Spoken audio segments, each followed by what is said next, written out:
Welcome, residents, to the Dr. DC podcast. My name is producer Richard, and across from me is the Doctor himself. Hello. Each week, we talk about the weird and wonderful world of DC while fielding questions from listeners like you. Yeah, I mean, I guess that all starts tomorrow, doesn't Great it? Lakes away! Great Lakes!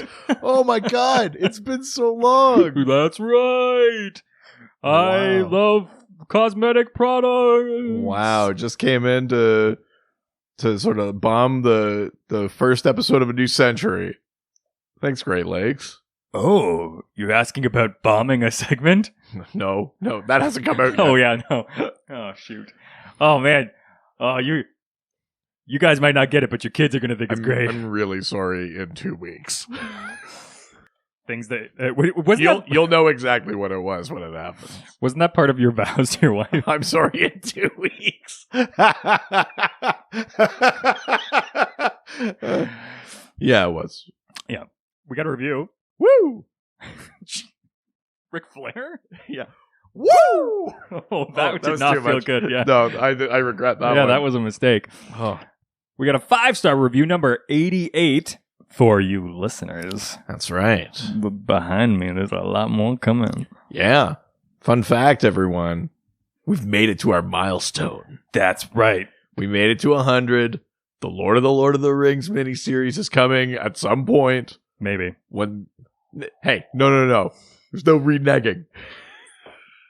Hey, you know that's the only way that this relationship works is through negging. Yeah, but you can't redo it. Shut up, you filthy bitch. You know I love you. Oh.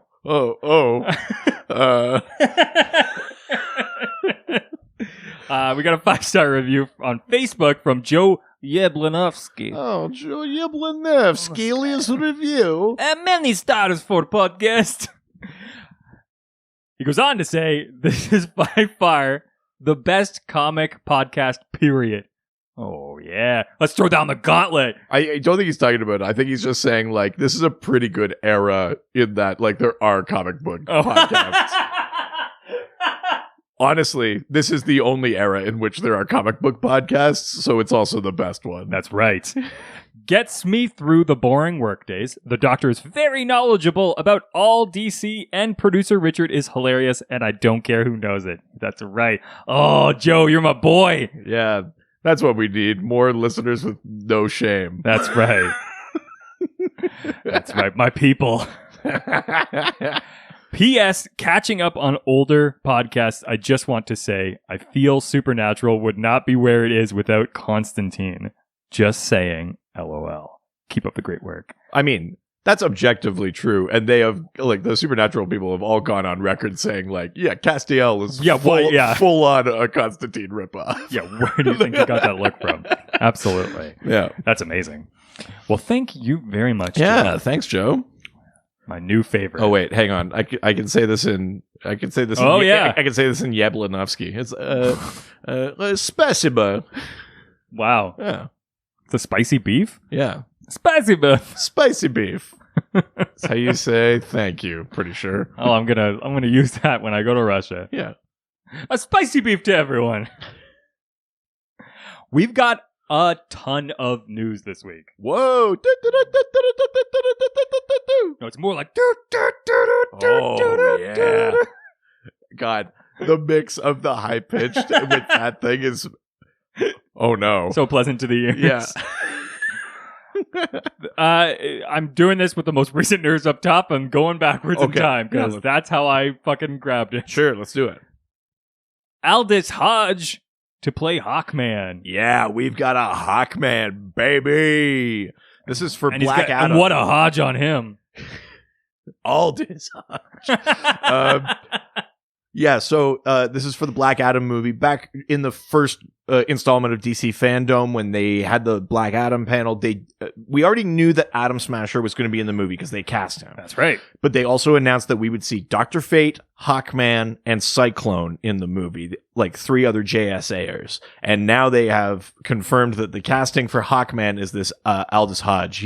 You probably know him from like the Blumhouse Invisible Man. He was in that. Yeah. He's a really great actor. He's been... Not to be gross about it, but like I'd watch him with a shirt off. I mean, yeah. It's like a young Idris Elba. He's tall, he's lean, but I think with the height, the trick with putting anyone up against The Rock physically is like, he's a tough build to match. So that's true. But his build doesn't work for a Hawkman. So like Aldous Hodge has the right, he's like cut and he's looks strong and stuff like that, but he also looks like he would be an agile aerialist, like he could fly, yeah, he's got like in the way that you want to have like a bit of a swimmer's butt if you were in the water or something like that. I think he has a more kind of lean look, so I think it's actually really good casting. And of course oh god, what's the artist's name? The Trinity, the guy that does all the like fan kind of casting artwork. Yeah, he already has drawn up like a Hawkman one that kind of works on like the Savage Hawkman sort of era, like more of a Qatar Hall kind of thing. But I think he's gonna look dope. It's gonna be amazing. I mean, and most importantly, he was on Supernatural. He was. So good. Oh, on some of the best episodes too. Yeah, I think it was end of season 1 or season 2. Oh, I think it's season 1. Interesting. Yeah, it must be season 1. I guess. Yeah, but yeah, this guy is an awesome actor. I think it's going to be awesome to see him up against The Rock. When The Rock posted it, I'd like to see him up against The Rock. Part of The Rock's post was like a sort of quote unquote transcript of how their call went, and then apparently he like called and was like, "This is Dwayne Johnson," and then he was like, "Don't fuck with me." And then he was like, "No, this is Dwayne Johnson." He's like, "Whoever this is, it's not funny." Like, really? He didn't believe it. And then Dwayne Johnson said something like, "We just wanted to thank you for coming. You had great energy. I think you're going to have a great career. And also, welcome to Black Adam." And wow. Then apparently he like went on. You could just hear him like screaming and stuff in the background and that. So I think, yeah, I mean, he's excited about it, excited to be part of it. And I'm sure that energy will come through too. Wow. Yeah. That rules. Oh no, it's the end of season 2. Yeah, I was wrong. I always mix up the season 1 and season 2 ending. Oh, you don't know. Oh, Daddy, no. Oh, no. Oh, sorry, Daddy. I don't like this. Oh, Daddy, no. Don't do it, Daddy. I really don't like this. Sorry, I blacked out. Good Lord. What was the next piece of news? Oh. You know what's really funny? I got a text today from Kyle's partner, who was asking me if in Canada do we really call our mothers mummy? And I was like, do they not do that in the States? No, the mom or mommy. I think I've only ever called mine mom. Although when I was a little kid, I might have said mommy. But like all of my memories, I would say I've called her mom. I responded. It said it's mum in Canada. Or mum, yeah. Yeah, it's that's mum. True, yeah. I'm like, anybody who calls somebody mummy is somebody I don't want to have any conversations with. Anyways, next piece of news. The Boys spin-off put on fast-track development at Amazon. Yes. Right. The spin-off is meant to be about like a superhero high school or something like that. It's like a training facility or something like that is the idea. I'm not sure if it has a thing in the comics or not, or if they're just doing some world building kind of stuff. But yeah, that's meant to be happening. Getting some more Kripke in the world. Well, I mean, listen, The Boys has just been consistently good. Mm-hmm. I'm kind of into it, but I'm not as excited as when they announced spin-offs for other things, because I don't know that world as well. That's true. So I'm kind of like, yeah, sure. I mean, I'm sure they will bring the same sensibility or a slightly different, because if it's aged down or whatever, like I'm interested. I like what they've been doing, but like I don't really know what to think of this right now, other than it's cool that its success is being met with confidence and they want to do more with it. That's cool. Absolutely. Yeah. I'm open for it. I just have no idea what to expect. Exactly. So I'm just going more of that thing I like. Sure. Yeah, exactly. Why not? All right. Next piece of news. Ben Affleck, Henry Cavill returning in Snyder Cut reshoots. Okay. So not only that, but now the budget for the Snyder Cut thing has ballooned to like $70 million. What? It's like the budget of a new movie. Now, here's the thing. Keep in mind, Yeah. they had shot this movie, Yeah. right?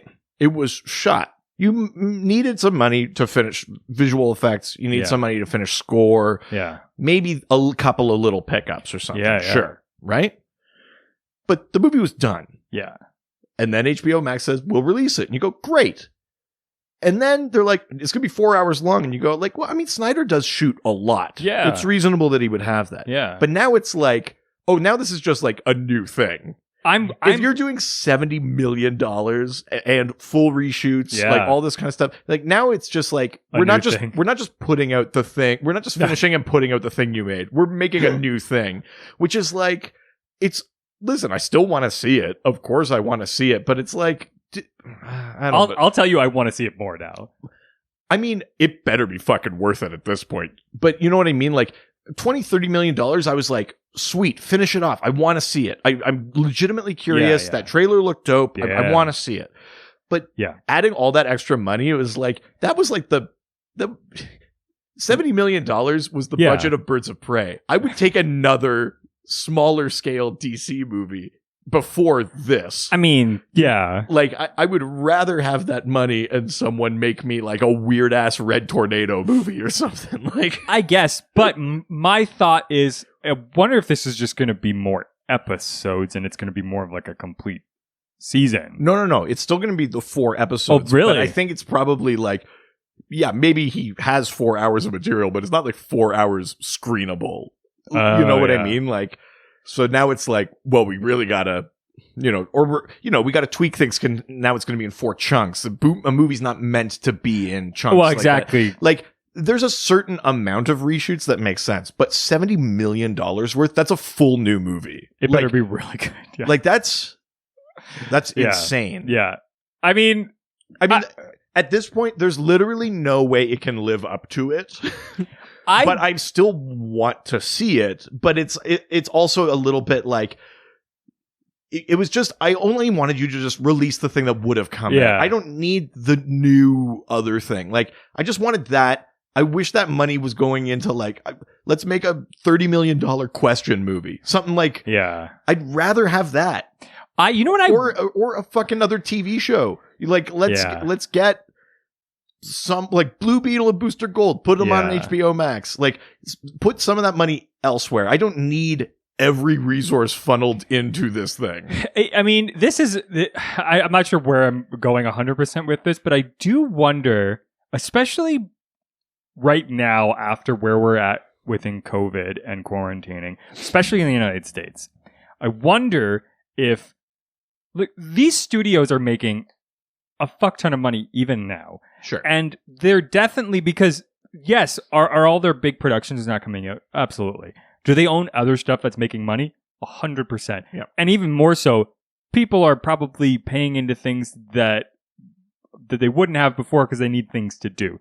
So they're buying into these streaming services, they're buying DVDs, and they're buying like video games and all of the other stuff that makes them a ton of money, right? People are just spending money in a way that they've never spent money before. Yeah. There's a reason why Amazon's doing better than they've ever done. Sure. People are spending a crap load of money. I wonder if there's less ways of these movie companies and large corporations to hide where this money is going. Because before, they could hide it in little pockets of like marketing and all of these other things.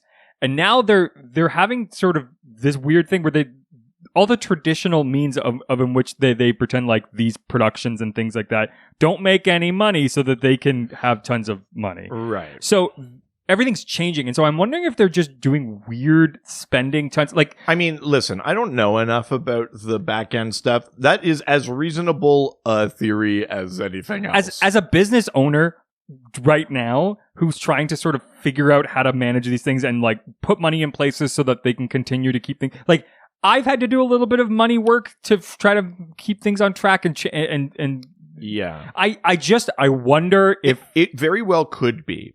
But my thought would still be someone in an article about this Snyder Cut ballooning budget thing worked out. It was like HBO Max needs X million people to subscribe. Yeah. And a certain proportion of that to stay on for more than a month. Yeah. To make back the money that for the Snyder Cut. Yeah. And it's just simple math. Yeah. And the way they framed it, it's like, well, that's like business perspective. That's very reasonable. But I would still think it would be more worth their money to divvy some of that money up into other properties to keep those people subscribed longer. One thing will come out here, another thing will come out a little bit longer. And then the more months you have them in, the profit margin on the same amount of money is greater. I would still think that would make more sense than pumping even more money into this fucking thing. What's my perspective on this? Like, I don't know. And you might be right. It might be just something about like, well, fuck, like we got to do something with this money. Yeah, we've got to find it because they're not spending it on marketing. Like that's the thing. These films usually have almost like half the budget is just marketing budget. Justice League had like a $250 million marketing It's an insane budget. thing. Yeah. They can't use a lot of that traditional means of marketing anymore. It's just so much money for because they paid for the original movie. Yeah. Then they paid to completely reshoot and recut the movie. Yep.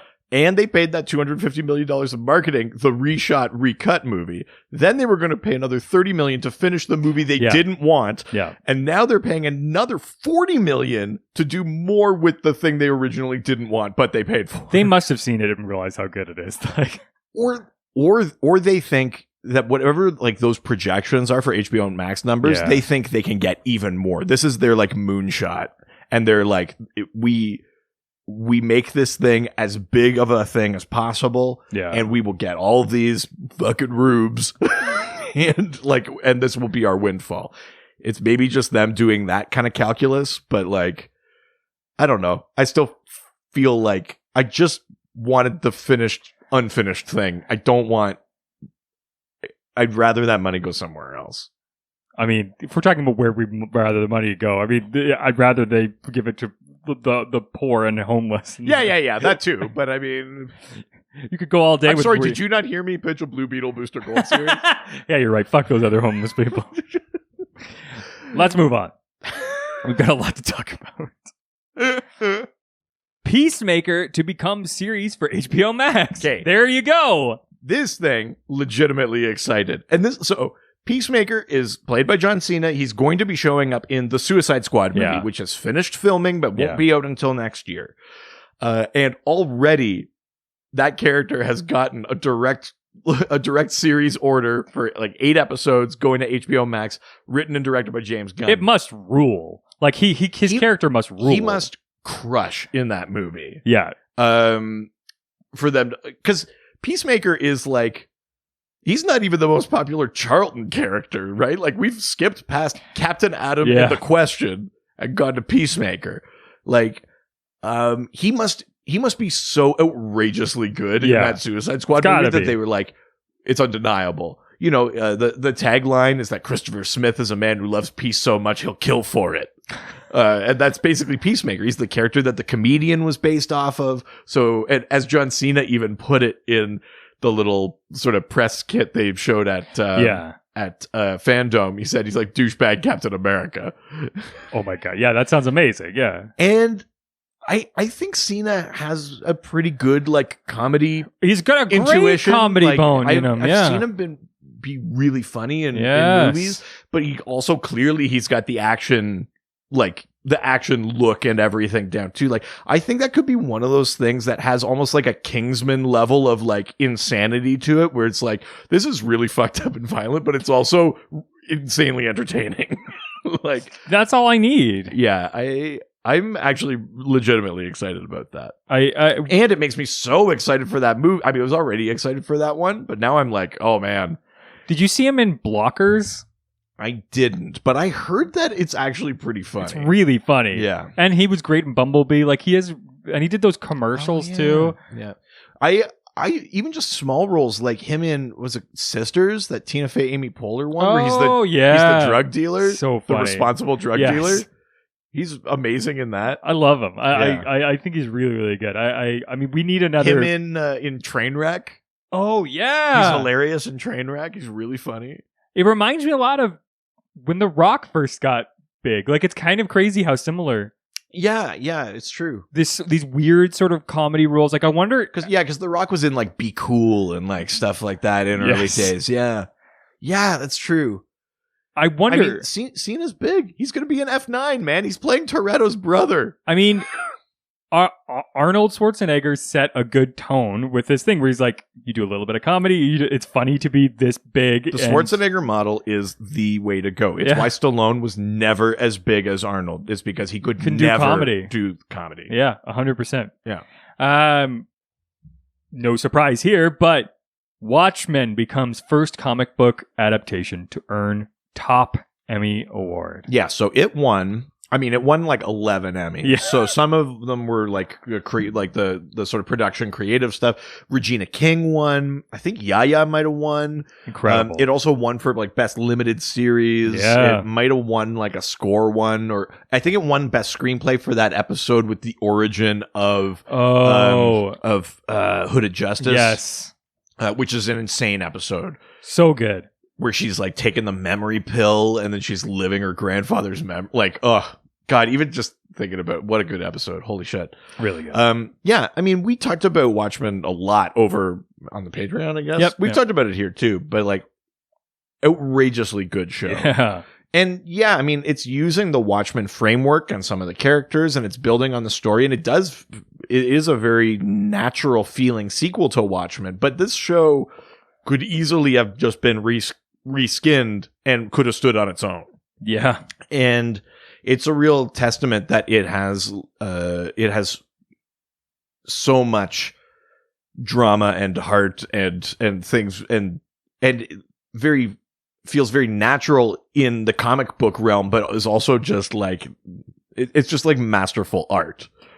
It's so much, and it's not fake art. It's not Joker. It's legitimate art. Well, that's the thing. So much so, I mean, this was Watchmen. Watchmen is a property that so many people were afraid to touch. Yes. But this show was so successful that Tom King agreed to do Rorschach. Yeah, exactly. Yeah, he had mentioned that at Fandom. That's right, yeah. And Tom King's Rorschach now is bringing back Watchmen to DC.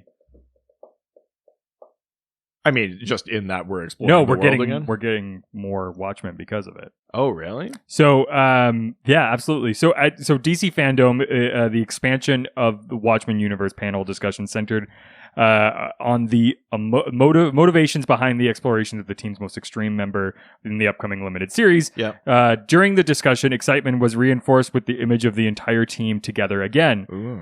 For one panel of art. God, I watched that panel. I don't remember that at all. Yes, the original team, Dr. Manhattan, Night Owl 2, Spectre 2, the comedian, Ozymandias, and Rorschach have not been seen together since Alan Moore and Dave Gibbons' original 1984 miniseries. I mean, I think it'll be like flashback stuff because it's still meant to be kind of like continuity. And the Rorschach, the titular Rorschach of the series is not Walter Kovacs because he is dead. Yes. So it must be kind of flashback. We'll see the team in action, which is very cool stuff. I'm all for that. But yeah. We'll see. Yeah, I'm curious about it, but I'm curious about how they decide to approach even they talked about it a bit in that panel, but how they decide to approach like now which sequel is more canon. That's Is it Doomsday Clock or the HBO interesting, because they're not necessarily like they are mutually exclusive because the reveal of Ozymandias' plan happens in Doomsday Clock. And really? And like in short order, it's like 1992 in the Watchmen universe, and they're back on the brink of war because everyone found out it was a sham. Oh, wow. But that's not what happened on the TV show. So it'd be interesting to see them, like, which way are they going to commit? Or do they say, like, we've got multiple Earths and timelines for DC. Now we've got multiple Earths and timelines for Watchmen, too. It's infinite Earths out there. So exactly. Why does there only have to be one Watchman? That's true. So I'm just, that's maybe a little more in the weeds than any of those books will ever get, but I'm kind of curious as a reader to see like which way they kind of go, right? Like they're going to have to make some sort of decisions. Did the thing get revealed or not? That's my big yeah kind of question, you know? They'll have, I mean, they, if they even need to answer it during it, I don't know. Yeah. All right, moving on. Supergirl to end with season 6. Yeah. I mean, they didn't explicitly say canceled, but this is before season 6 has even really entered production. And they basically said they were going to end the show. At the time, I don't know if that has changed now, but they didn't say why or what the thought was. They didn't really give a reason. There's some that suspect that it's because they're trying to make room for Superman and Lois, which if that is the case, that's shitty. I think I'd prefer to have Supergirl than Superman and Lois. So it was so it was canceled after one season. But maybe it's because like Melissa Benoist wants to step away. Like she just had a kid. So maybe she's like, you know what? I would rather spend time. So I'm going to finish this season and then I want out. It could have been that. I at this point, I hadn't heard anything specific. No, they haven't. They haven't said anything. So specific. it could be anything. But you know, it's anyone that's listening to the show knows. I don't think that the Supergirl show is unimpeachable. Like, there's a lot of things that 100%. I would nitpick in that show, but I still kind of dig it. I like that it's there, and it's got a loyal audience, and they've tackled like immigration, and like they've gone for like the issues kind of thing in a way that like Flash and Arrow were like, no. Considering Arrow is the one that's all about like justice and political. I mean, Green Arrow really should have been, and it wasn't. Yeah. The Flash has been more about like science fiction, and the Legends has been about like how crazy, how wacky can we be? Which it should be. Those two should be. They've all sort of found different niches, but Supergirl's was about this very sort of earnest, in the way that Superman and Supergirl's stories should be. This very earnest, like how do we make society better? 100%. So it'll be sad to see that show go, I think. But speaking of Superman and Lois, the series will introduce a new Superman suit. Well, I mean, it's a little new. It's just adding the belt. Like he's got a new belt. Otherwise, it looks pretty much like the suit he's had the whole time. Well, fuck me then. All right, let's move on. Yeah, idiot. No, I mean, like, it is technically new, but it's not like a redesign. You know what I mean? Like, it's not like sleeveless or something now. I suppose that would be hilarious. Dirtbag Superman. He's my Superman, flying around the world. It'd be good if he could choose to make it sleeveless. He could just rip the sleeves off. I mean, that would be incredible. Yeah. Oh yeah! Turn his Superman cap around and. What you gonna do when Superman comes down on you, brother? Oh, whoa! I'm not a terrorist, brother. Oh my God, it was Hulk Hogan. Hulk Hogan was the Mandarin the whole time. Who would have known? Lego to release the Batwing from Batman '89. Oh, that's dope. Have you seen it? No. Oh, I'll show it to you. It looks so good. Oh, fuck, that looks amazing. Oh, I love it. So that's really cool. I mean, that's still the best design for a Batwing. They've never done a better Batwing in comics or TV or movies or anything than the '89 Batwing. It's great. It's the best design. I want it so bad. Yeah. It's not fair. DC teases Generations Shattered and Future State. The Generations Shattered thing is more of this, like, they're kind of trying to recycle / salvage the unused sort of 5G thing that was going to happen initially. Yes. That is still kind of happening in a way, but is not going to be the, like, reality altering thing it would have been. Yeah, Jim Lee recently said that it's not happening. Well, it's not, he said it's not a reboot. Like, they're not doing reboots. Yes. Which is fine. I'm cool with that. The Future State thing, I don't think is the name of a series. I think it was just more like they were going to announce, like, what are the plans for DC moving forward, and they were just saying that was upcoming. They were going to do that. They haven't done it yet, but I think that's what the Future State thing is. It's not like a series called that or an event called that. I think it was more just like, with the big executive shakeup that happened there and stuff like that, I think there's just some questions. And so they're like, we will tell people what the plan is, roughly. I think that's what it's going to be. One of the stories, Detective Comics 1027, shows Commandy arriving in 1939 Gotham City, where he's come to recruit the earliest version of Batman for a secret mission on Booster Gold's behalf. Yeah, because there's like this part of this Generations thing is that this sort of team throughout time and the multiverse is coming together, and it includes the 39 Batman. Yeah. With the purple gloves and stuff like that, which is, I mean, that's kind of cool.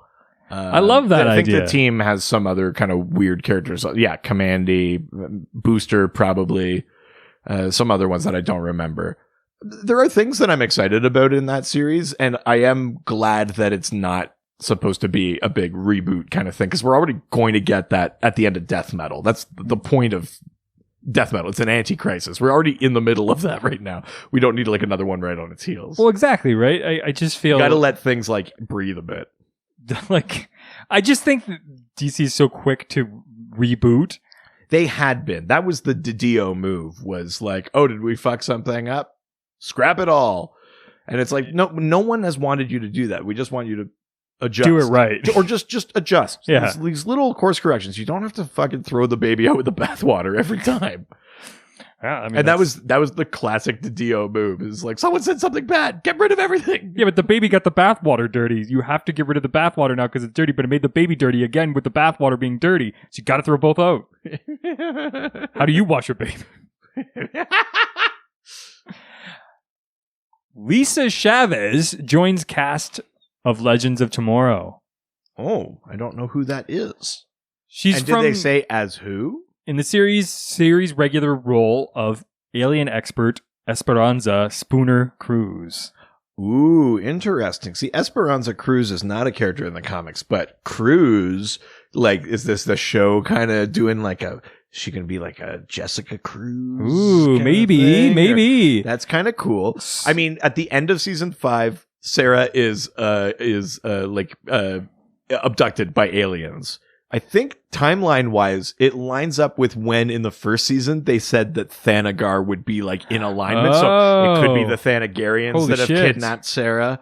Because I think in the first season they say something. It's like it ended 2021 or like something like that. That's when it'll happen.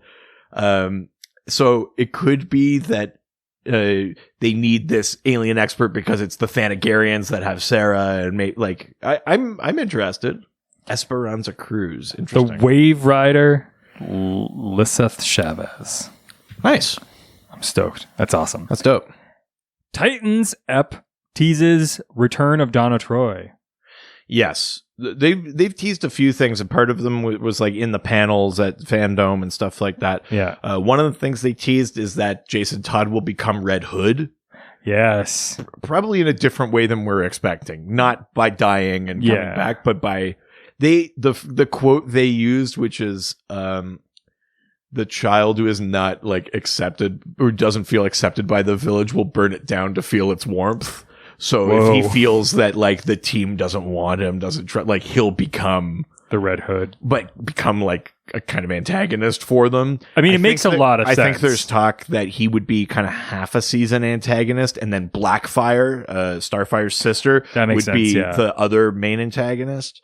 Interesting. There was also talk that a Lazarus Pit might be seen or used, and that might be the way they bring Donna back.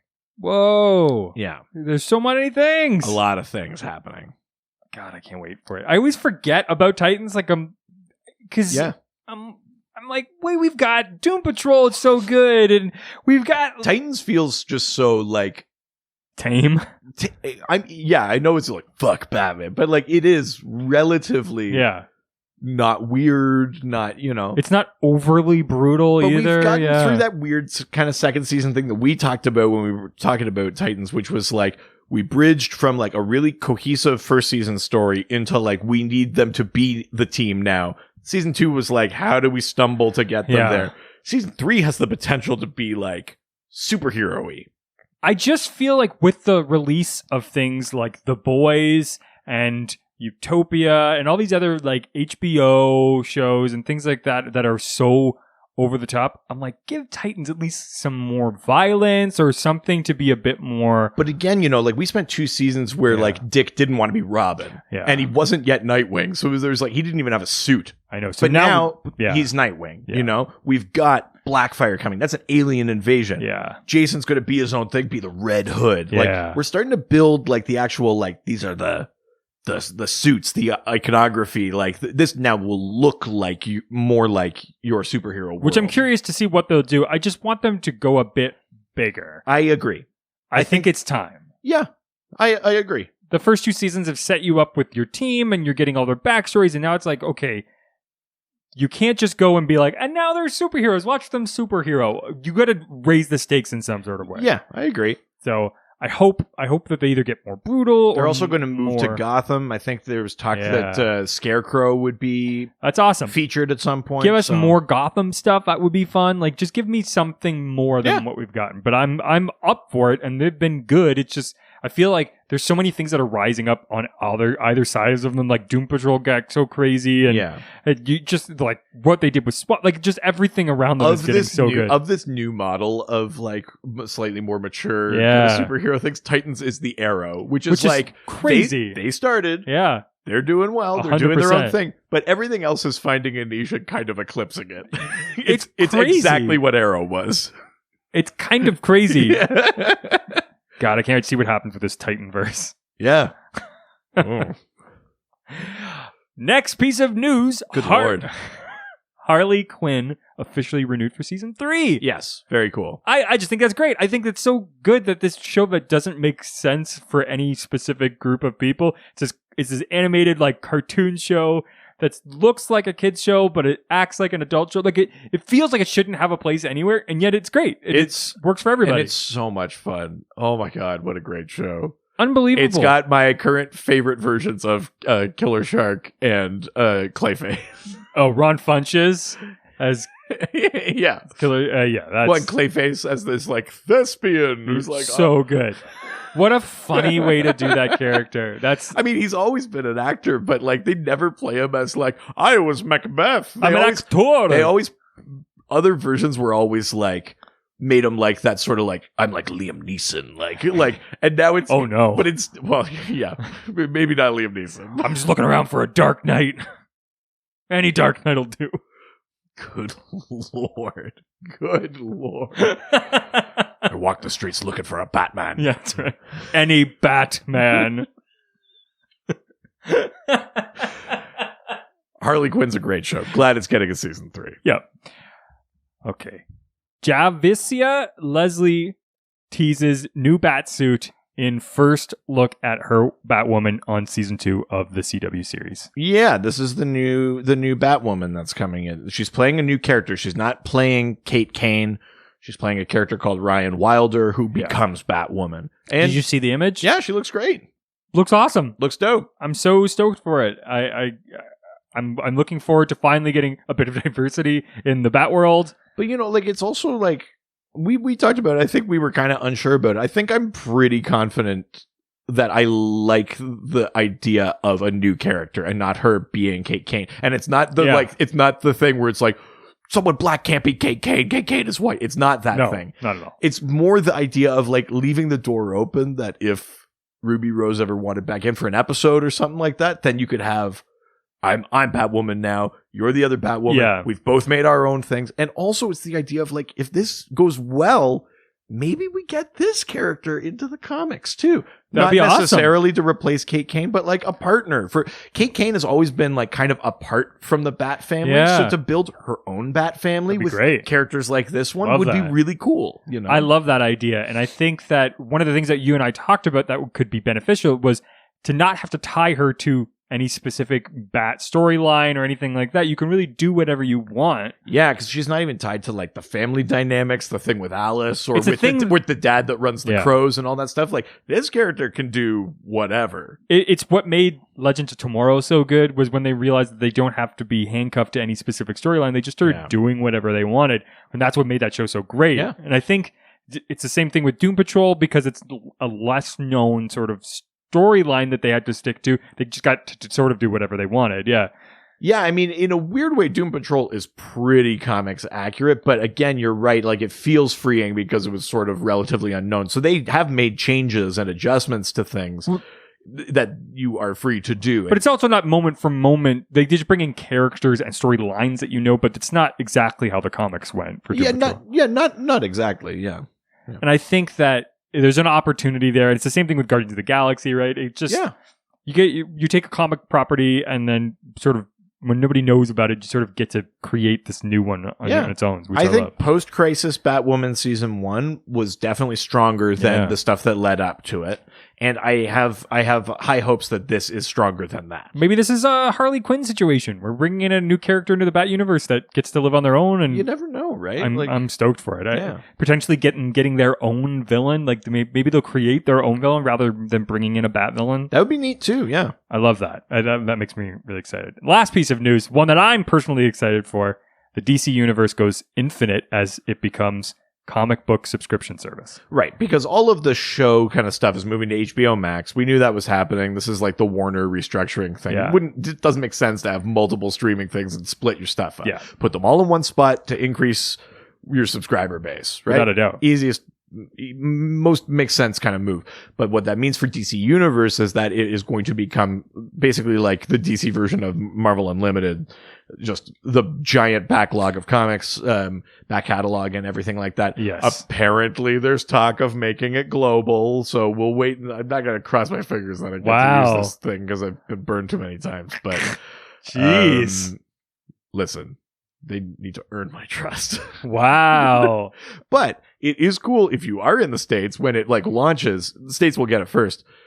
Presumably there's going to be a massive catalog of digital comics. If that's the case, I will 100% subscribe. Yeah. If we get to do it like they've promised they will make available, because I think I'm not the only person with this complaint, then yeah. Why do you keep like crouching down and like holding your hands over your face? Have you been beaten and don't want to get another hint? I am learning to trust again. After DC Universe refused to be available in my region. It's been a point of contention for you. I think whatever the rights kind of issues are, the distribution kind of issues are way easier to navigate with only comics than it is for TV and movies and things that go across a bunch of different studios and everyone's got different agreements and contracts and shit like that. This is books that they own. Yeah, this is a much easier thing for them to navigate. Seems like it's on Comixology. You can figure it out on this thing. But I mean, this is a conversation that you and I had off mic, which is what's the impact it has on things like Comixology if they have everything available? Yeah. How does that reflect on as a business? Yeah, I mean, Comixology is not going to go anywhere because there are a lot of comics that are not Marvel or DC. For sure. And it would be silly to discount that. But does it change the landscape to have like Marvel has its own thing over here, DC has its own thing over here, and then there's also Comixology? Yeah, of course it does. And does it change the digital comics landscape? Does it either make it more viable because people are just all subscribing to this thing and that actually gives DC more money? Or does it negatively impact them where people aren't buying digital comics anymore? They're just subscribing and so it's one I mean, cost. They might be, but I'm pretty sure you could still read Marvel comics on Comixology. They're not there. So now the choice is like, do you pay $1.99 every time an issue comes out or do you pay your subscription and just read stuff? Yeah. Like, you know. For me, if it's digital, I don't care to keep it forever. I'd rather just pay a subscription fee and watch it, look at it when I want to, if I want to resubscribe, rather than paying a one-time fee and then getting it forever. And I mean, technically, though, even with Comixology, you don't get it forever. If Comixology went under, I mean, sure. Like, I don't have PDFs. Like, they're not downloadable. It's just really? like They're not. You just read it in the reader on Comixology. Oh, that's interesting. Yeah, like it said every time, like in the disclaimer thing when you're buying it, it's like, by the way, you don't like own this. Yeah. We could disappear tomorrow. Yeah, exactly. So it's not different, you know, from a, like, what do I do with my archive kind of perspective? Yeah. It's not different. It's normal. It's normal. Well, with that, it's time to talk about this week's theme. I told you there was a lot of news. Woo-wee. Almost an hour in. Wow. We haven't had a long episode like this in a while. I know. I'm ready. Yeah. Willing and able. Oh, okay. Let's pump the brakes a little bit. Oh, yeah. Pump them. No. That's right. We're talking about Gail Simone. Yeah. Famed comic creator. Yeah. Really iconic. And potential live bear. If Twitter is to be believed at all, We'll have to address that later. it's possible that Gail Simone might be a bear. We'll have to address that. Much like people wondering about our podcast, are they just two bears? I mean, yes, the answer is yes. yes. We are. Yeah. 100%. I'm less of a bear these days. More of an otter. I'm a bear. Yeah, 100%.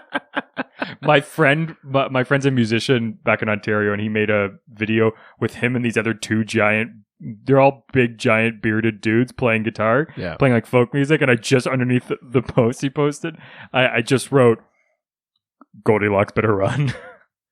Wow. I thought you were going to write Goldie Rocks and the Three Bears. So that'd be a good band name for them. Yeah, that would have been good. I'm such a fucking idiot. Go and write that comment right now. Yeah, okay. I'd really appreciate it if you took the time to do that. Okay, cool. Let me just do that. Yeah, perfect. It's done. Good. Yeah, there we go. I don't know why I pretended to type. I don't know who that was for. It was only for me. Yeah, that's much like this podcast. It's only for you.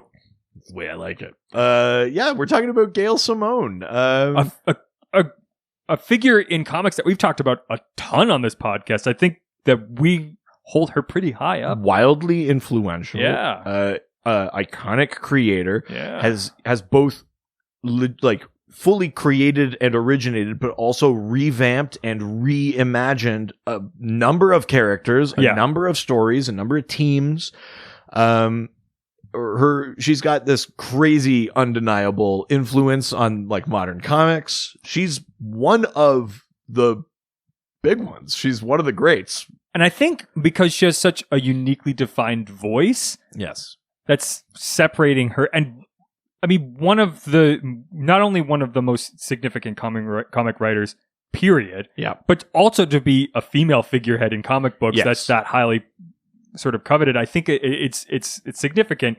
It's not her whole defining factor, but I think it's something that is worth like giving props for, because absolutely, as such a male sort of centric industry, to have someone at the very, very top be female is great. I think that rules. Yeah, totally, absolutely. And really has nothing to do with her success, which fucking and is you know, awesome. from our perspective, doing an episode about her, she has influenced so many different corners of DC that there's so much to talk about. When you do a Gail Simone episode, it's not like you're only talking about like 3 characters that she spent a ton of time on. Yeah. She's been all over. Yeah. So it's kind of cool that way too, you know. Absolutely. It's interesting to see her voice in all of these different kind of odd spots you might not suspect. 100%. So we got a ton of questions. Yes. Why don't we get into them? Let's do it. Let's go into Facebook. Going to the face in the book. Going to the Facebook. Going to the Facebook now. Yeah, that was very cool. Yeah. I was trying to do my the commercial about the Huggies. Drinking from sippy cups.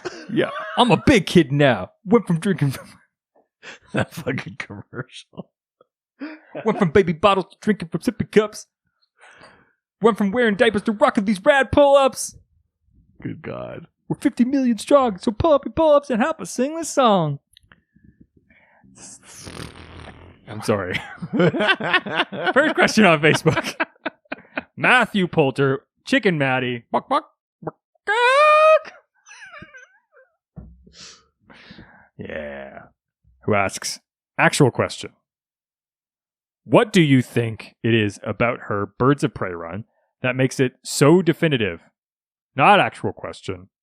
Is there a better comic creator Twitter account to follow? Okay, I'm going to answer the not actual question first. Well, it's not a question because the answer is obviously no. Yeah, there definitely isn't a better one. No.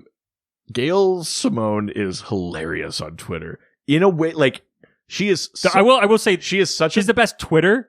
The best Instagram is Steve Orlando. Oh, yeah.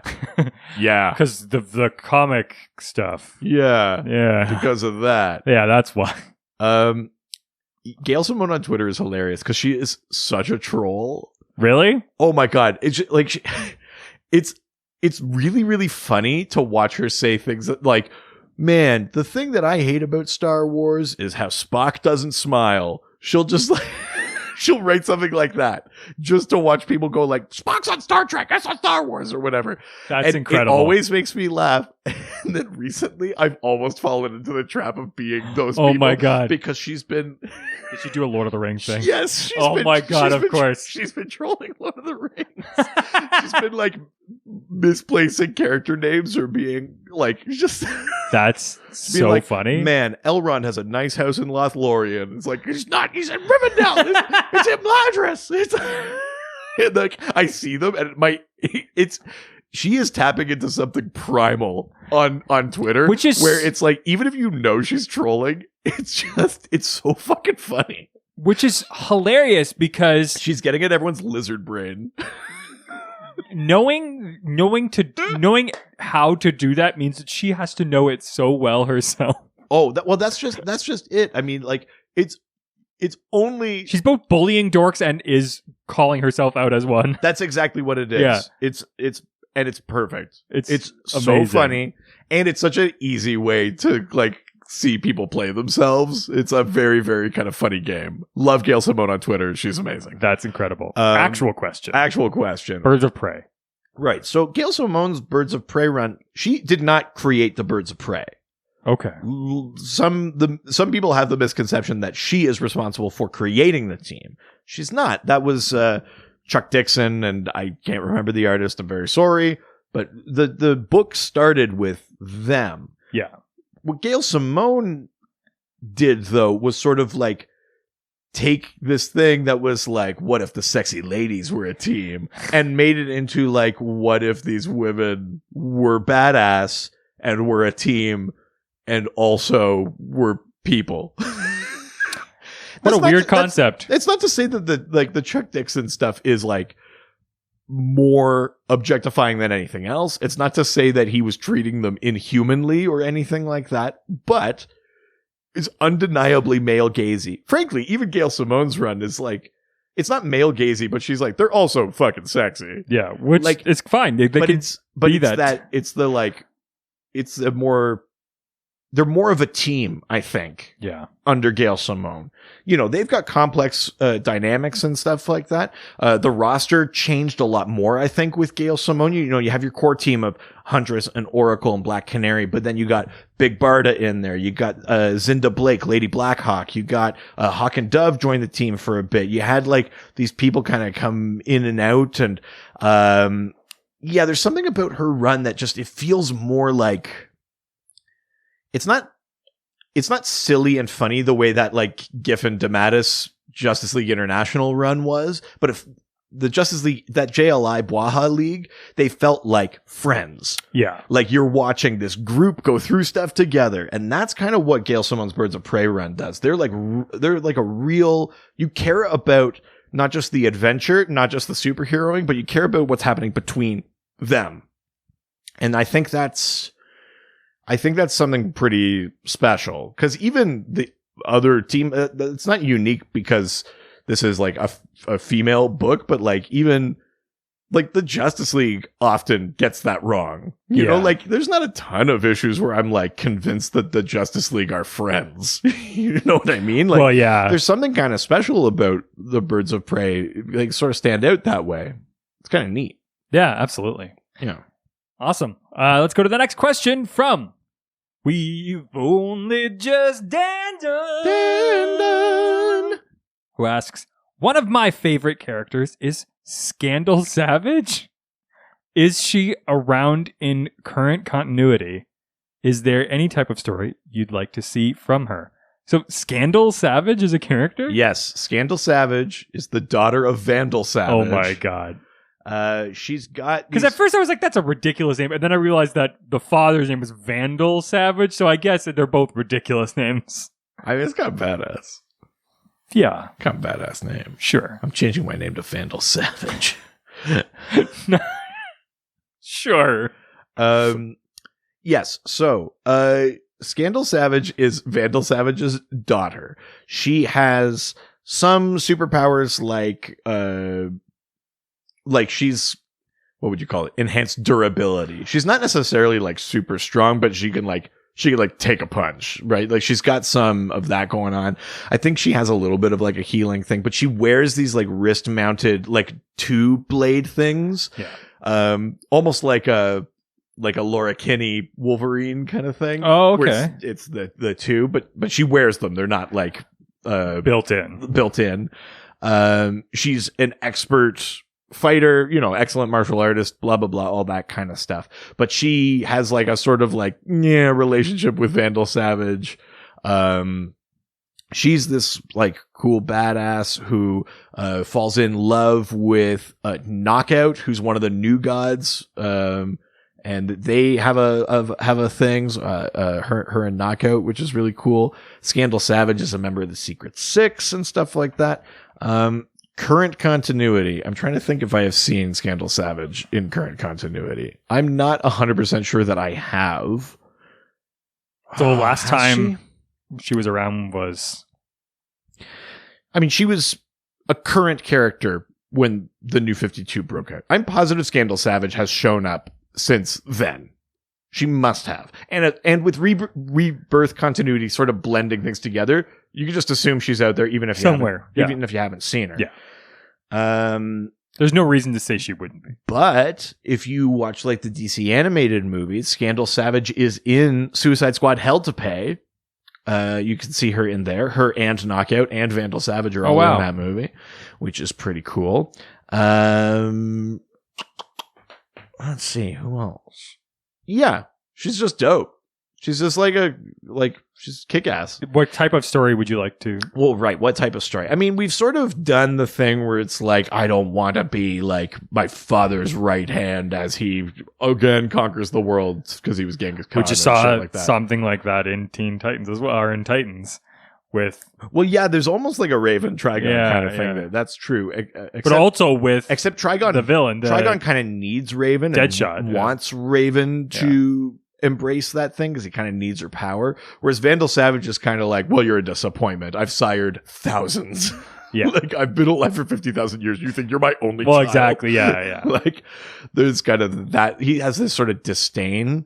Scandal Savage would be... I think it would be interesting to see her.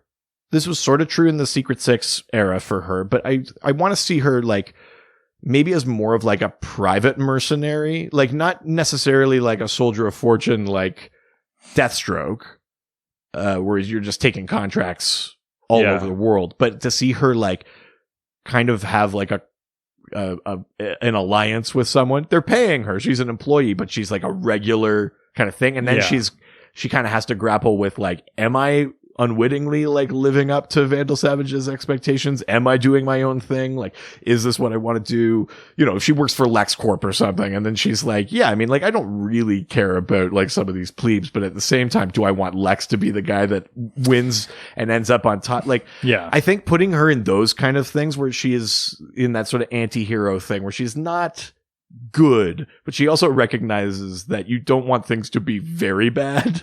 So like she kind of can help in a way. Like, I think that's like a fun position for her to be in. So maybe, if she was like, she replaces like Mercy Graves and like works for Lex. She's like Lex's bodyguard, and then she's got to deal with that kind of shit or something like that would be interesting. Yeah, that sounds awesome. Or if not Lex, because Lex is overdone, like Maxwell Lord or one of those kind of characters, right? 100%. Insane industrialist is what I'm pitching here. That's great.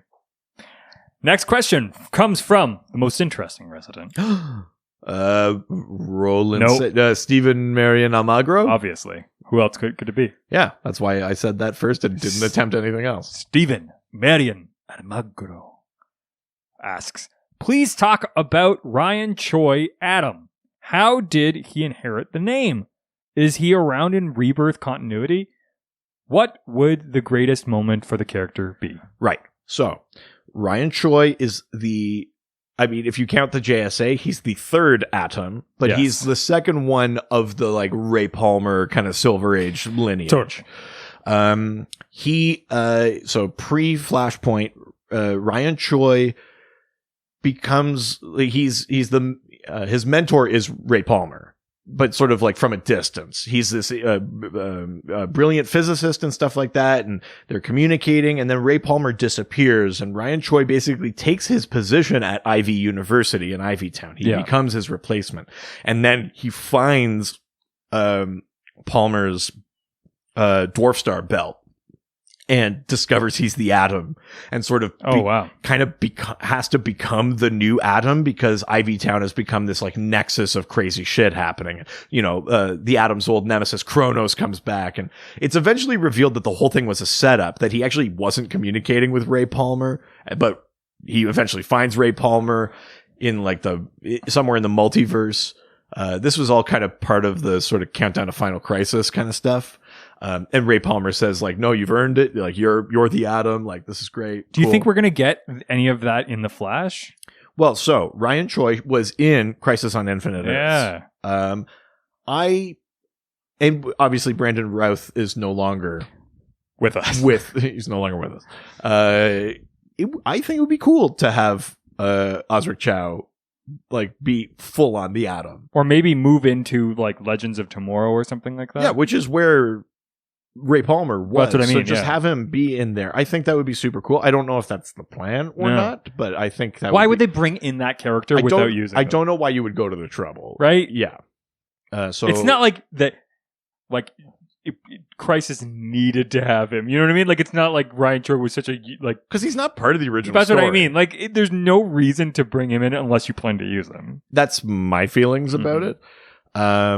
He does exist in Rebirth continuity. Rebirth sort of did like a slightly different take on his original origin. Yeah. So he was working for Ray Palmer at Ivy University, and Ray goes missing. Yeah. And he has to kind of cover for him. He knows Ray is the Atom, and he has to cover for him with like the dean and that. And then he gets this message from Ray, who is lost in the microverse. And Ray says, I've left you a separate like Dwarf Star belt and a suit and that. I need you to find me. And then he becomes a member of Batman's Justice League of America with Black Canary and Frost and Vixen and Lobo and the Ray, and they have to go to the microverse to find Ray Palmer. So it's a slightly different version of the pre-Flashpoint thing, which is Ray was elsewhere in the multiverse. But it's a sort of the same origin. And yeah, Ryan Choi is the Atom. In the way that both Barry and Wally are the Flash, both Ray and Ryan are the Atom. The microverse is what I call underneath my underpants. Microverse is when I only write one word and then I go straight to the chorus. Nice. Yeah. Yeah. I like that. Well, with that... sorry. What was the greatest moment for the character? Greatest moment for the character would be going on a date with Giganta. There we go. Which is the thing that happens in Gail Simone's run. Sure. So you have the guy that shrinks really tiny go out on a date with like the world's largest woman, because it's Giganta. It's just kind of fun. Yeah, that's fun. Yeah. Well, with that, we're leaving Facebook and we're heading on over to Twitter. Twitter. That's right. Well, with that sound, it must be morning. The scream of a donkey. You went to the trouble. Oh, Jesus Christ. That's right. Pray on. You're putting production into this bit now? Told you, whatever I got to do to keep it fresh. Good Lord. I'm still manually saying Twitter, but this gets a drop. Goddamn right. Outrageous. Braydon asks, what unique qualities to Batgirl's character do you feel Gail Simone brought to her stories? Right, so when they did the New 52 reboot... they put Gail Simone on the Batgirl title, and the whole thing was that Barbara Gordon was going to get her injury fixed, and she would return to the mantle of Batgirl. So, Gail Simone's talked about this in some interviews and stuff like that. I mean, the thing that is maybe the greatest magic trick of that arc was bringing Barbara back to Batgirl, but without erasing everything that happened, right? Oracle still has to be part of her life. The pain, that trauma still has to be part of that. She can't be about the trauma like Bruce or like Jason or something like that, because that's not Barbara's character. But it has to be in there. We don't want to erase it. And we also don't want her to just go back to being the Batgirl she was before. She has to have like a new take on being Batgirl again, right? And so I think the real magic of that series is that Gail Simone sort of like, it was kind of like about like, how do you step back into this? Yeah. You know, she was still an active part of the superhero community, but how do you get like back on the ground? Like you're the soldier again, you know, like, and I think there's a decent amount of that in there. I think she's got, it's so fun and freeing, and you get to see this joy of being Batgirl again, while also acknowledging like a lot has happened, and like, am I ready for this? What do I want out of this now? I have a different perspective on it. I think there's something kind of cool about that new 52 Batgirl series that way. And I think it's because they didn't just sweep that injury and stuff under the rug. They built on it, right? Yeah, absolutely. Yeah. Awesome. Let's go to the next question from Ryan Putney. Putney. Yes. Trump no like me because I play football and put me on ground. Wow. Yeah, we're getting political on this podcast. Yeah. Ryan asks, got to ask for recommendations, obviously. And which character do you think she has done her best work with? I would recommend any of her Secret Six runs. She did one that sort of spun out of like the Villains United, like Infinite Crisis kind of era. And then she also did one post Flashpoint. Both of them, I mean, relatively different, but both of them great. And some of the most unlikely characterizations of she made Bane. Bane is always terrifying and scary because he's both. Oh, yeah. Yes. Because he's both the brawn and the brains, but she also made him. Just like me. She made him this kind of like cuddly bear as well. Like you see this like softer, kind of like understanding emotional side of Bane where, you know, if someone makes like. It happens in one issue where Deadshot makes like kind of like a sexist comment about a team member, and Bane like turns to him and goes like, don't do that. I'm doing like, that's not what his voice would be, but he's basically like, don't be a dick. Love is love. He's like, what? Bane is this like kind of, he's ruthless and he's got a mission, but he's also like, I'm not a monster. I'm human beings. He's like got this weird kind of humanism sort of thing going. That's kind of a wild thing, you know, like you get characters like Ragdoll and Catman, and in the New 52 one, you got like Strix, who was like a Talon. You get all these characters that have sort of been discarded or thrown off, or they're sort of like lesser characters, and then she makes them these family units. And sort of like what I was talking about with Birds of Prey, she takes these random characters and makes them care about each other. And it's sort of, I don't know, it's sort of beautiful. So I'd always recommend a Secret Six run. Hell yeah. What character do I think she has done her best work with? Christ. Yeah, Christ. No. I mean, it's probably Barbara. It's probably Barbara. Between being Oracle on the Birds of Prey and then that Batgirl run, it's probably her. Although I will say, I always come back to this Wonder Woman quote from Gail Simone's run on that character, which is that like, I don't raise the sword until I've used my shield. I don't do this until I've like held out my hand. Is that some sort of like safe sex thing? No. God damn it. I wish I could use my sword unless I've used my shield, if you know what I mean. Good Lord. I wish I could think of the quote offhand, but it's basically, it's like Gail Simone's like treatise on like Wonder Woman as a character, which is like, you try the path of peace and understanding first. All of those warrior things of Wonder Woman that some writers want to jump right into, like get your sword out, she's Greek. Gail Simone is like, that is, she embodies everything else, right? she is capable of war and of battle and those sort of things. She is one of the best warriors in DC, but that's not what she goes in to do. She wants to spread a peaceful message. That's the whole point of the Amazon. So when all other options have been exhausted, she'll go to that. And I think that's the most sort of true to Wonder Woman kind of philosophy. So I'd put that up there too. That's really good work. Nice. Yeah. Next question comes from John Spees, who asks, what is Simone's most important run in DC Comics? Right.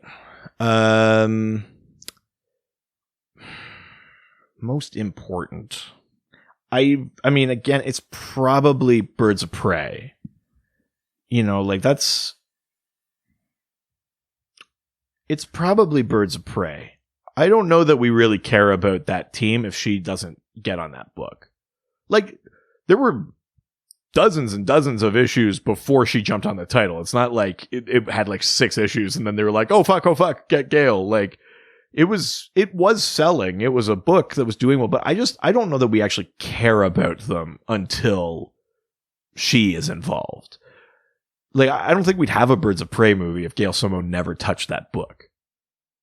Yeah. I think, you might care about Black Canary. You might even care about Huntress or stuff like that. But I don't know that we'd care about them as an ensemble, as a group, as a team without her work on that run. Like, I mean, she also I think it's that one. Yeah. I think that just becomes like another sort of like forgotten team, or like one that's like, oh yeah, they were a team for a bit. If she doesn't touch it, it becomes something special under her run. Nice. Yeah. Next question comes from, Tsukiyakari 203 Secunda. Yeah. Yeah. Nailed it.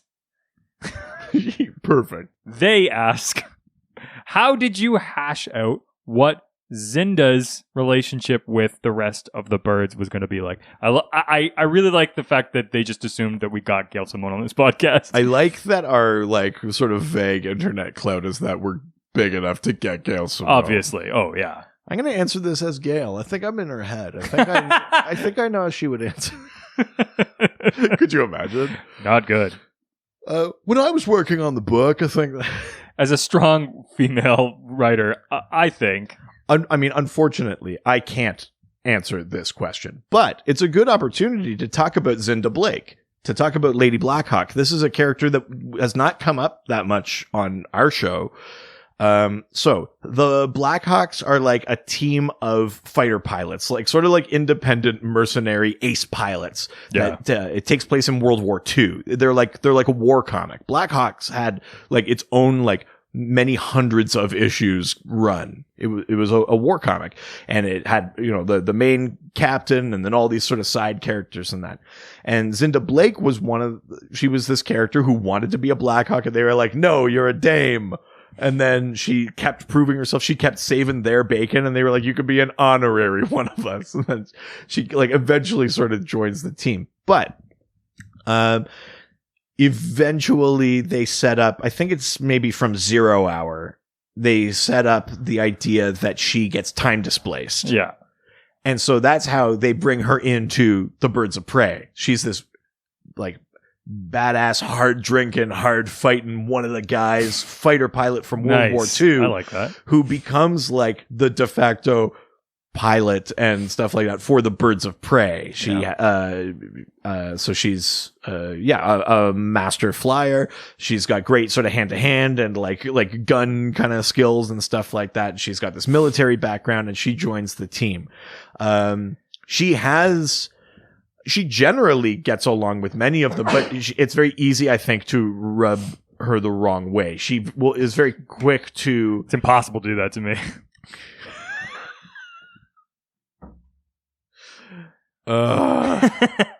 Good Lord. Yeah. She, for example, she's very, very close with Big Barda. Mm-hmm. They have a close relationship on that team. She's close with like Dove as well, but she hates Hawk because Hawk is an asshole and tells her what to do. She's like, I don't have to take your shit. Even though she likes Dove, they go out drinking or something. It's like bachelor party or it's Dove's birthday or something. Yeah. And she ends up like something happens, villains crash the night or something like that. And she like yells at Dove for not being able to hold her booze. Because she's also kind of like, she wanted to be part of this guys club for so long that she kind of, Zinda sort of has some of those, what you would consider to be like almost toxically male qualities. Like, I drink hard, I hold my emotions that way. Like, she's kind of like one of the guys, quote unquote, on this team of women. So I think she also, I think she butted heads with Black Canary and stuff like that at different times, when there was some shit going on with Lady Shiva. You know, like, I think she's one of those ones where she is easy to get along with until she thinks you're doing something stupid, and then she's got no filter. Yeah. You know, in a way, she's kind of similar to Huntress, I think, that way. Huntress is not known for being especially diplomatic or things like that. And I think Zinda's kind of in that camp. Yeah. Very cool character. Really neat addition to this team. Awesome. Yeah. Next question comes from Steven Salazar, who asks, what's a DC team or duo you'd like to see her cover? I'd love to see what she does with Booster Gold and Blue Beetle or Teen Titans. I like that Steven put that in there so you couldn't say it. Yeah, fuck you. So not solo books. Yeah. Duo, small group, full team. What would you want to see Gail Simone take on? I'd love to see her do something with Amethyst and Star Sapphire. Okay, right. Find a way to connect those kind of things. Yeah. You get sort of gemmy kind of stuff. I think there's a lot of sort of just. Certainly. I know we're not supposed to just say solo books, but like Gail Simone doing Gem World is pretty cool. That alone, yeah, absolutely. I think would be really rad. Yeah, it'd be interesting if Gem World like fielded a team. Yeah, one representative from each house comes to our world. Yeah, and they'd be whatever you call them, the crystallizers. I just give them a fucking name. And I just think like with Amethyst royalty and Star Sapphire royalty, you get both these sort of like gem rock kind of things. Sure. I think like, there's something there. Sure, yeah, that'd be kind of fun. Yeah, that'd be interesting. I was gonna say like to have her take like a team of like.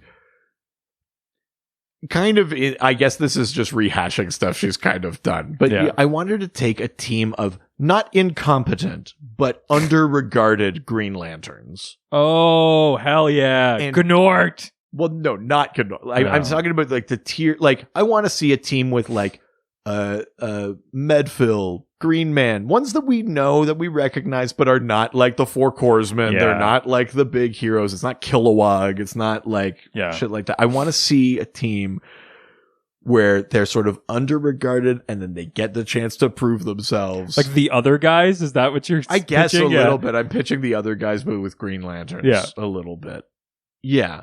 Like no one else can make it. They're too far away. The rings are out of power. You're the closest ones to the sector. You have to deal with this, and or that they've been cut off from the lanterns. Oh, they have their batteries. They can only use them sort of sparingly because they got to make it last as long as they can. They don't know if/when they're being rescued, and then it becomes like, how do we've never worked together before. How do we learn to do that? How do we survive out here? How do we not just survive, but thrive? Can we make a go of it without the support of the full core? Yeah. Like, something kind of like that, I think, is what I'm thinking. That would be really fun. I guess I'm also almost pitching Gilligan's Island. Well, I was going to say... something between the other guys and Gilligan's Island with Green Lanterns is what I'm pitching. They were out in space and they lost their way. The Lantern 2. Green Man. That's really funny.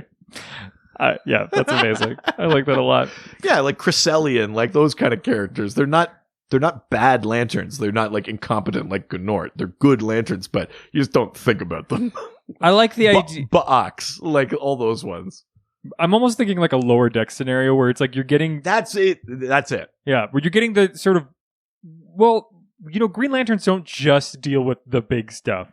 Like, what about everything else that they have to do? If they are legitimate space cops, then there's just like, yeah, like there's whatever that like we need to just like guard this intergalactic freeway because the space motorcade is coming through. They're just like, please stay back. This please one stay planet back. is Like, being really loud, and the other planet like noise complaints. yeah. yeah. I mean, she could do silly. She did a cool Plastic Man like run. Like I don't know, that all of that stuff's kind of fun. Yeah, I like that. Well, why don't we just ask her? She's obviously here. Yeah. Come on. Could you imagine that we invited her on and then never let her spoke? That sounds like this podcast. That's only when we guest on other shows. Very true. We're bad guests. Jesus. That's either a jet or a very loud skateboard. Oh yeah, it's just that neighborhood kid that skates across the roofs of the houses. So cool. God, that kid rocks. Next question. That goes Cray. Ain't it, Jay? What you order? Fuck Kanye. Oh. I mean, yeah. I made it rhyme. I used his own words against him. God. The ultimate insult to a egomaniac. And to a hip-hop artist. yeah. Good lord. All right. Yeah. Oh, you're like a rap battler now. Yeah, this is my diss track. Oh my God. We're going to release our tapes at the end of the month. Yeah. God, we're cool. I'm calling it Watch the Throne Redux. Oh my God. I can't think of a worse idea than us releasing anything rap. Yeah, no, it's not a good idea. Unless we get 200 reviews. If we get to 200 reviews, I will legitimately write a rap about the 9 DC characters of your choosing. They will each get a song. It'll be a 9-track album. If we get to 200 reviews, I will write raps for 9 DC characters. Yes, my name is Batman, and I'm here to say, don't fight now because it's during the day. Yeah, I mean, they're not going to be good, but I will write them. That's all I want. Can't wait. So good. I just want to do like a Will Smith Miami song, but it's about Mogo. Out in space where the heat is, huh? GL, where in the ring? What? Haha. Out in space. He's a planet. He's a planet. We're going to Mogo. Bienvenido a Mogo.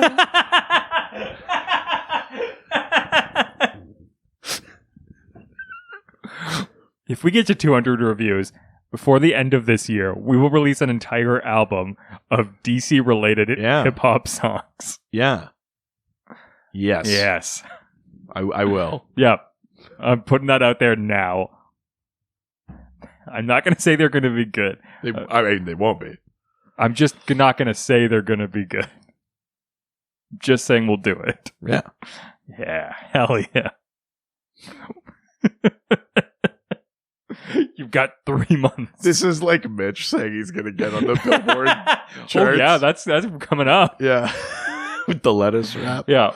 With Manzukis. Yeah. That's incredible. Very funny. All right. The Kragos asks, what did you think of her run on All New Adam? She made me really love Ryan Choi and Ivy Town, and the idea of the world's smallest man dating the largest women who are on opposite sides of the hero-villain conflict was amazing. One of her underrated works for sure. Yeah, I mean, that's a really fun series. I mean, yeah.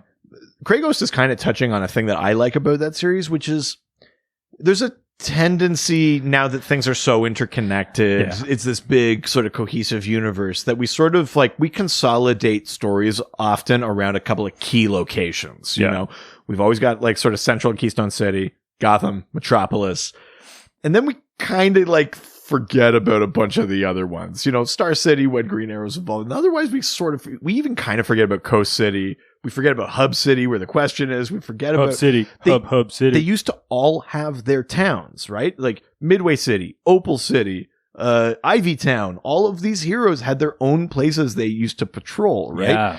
And what was cool about this series was it was like, let's just go to Ivy Town. Yeah. It's meant to be this sort of like kind of like Massachusetts, Harvard Really? kind of area, right? It's Ivy. Yeah. you know, it's a university town. It's this like sort of smaller town. It's not a big city like Yeah. Gotham or something like that.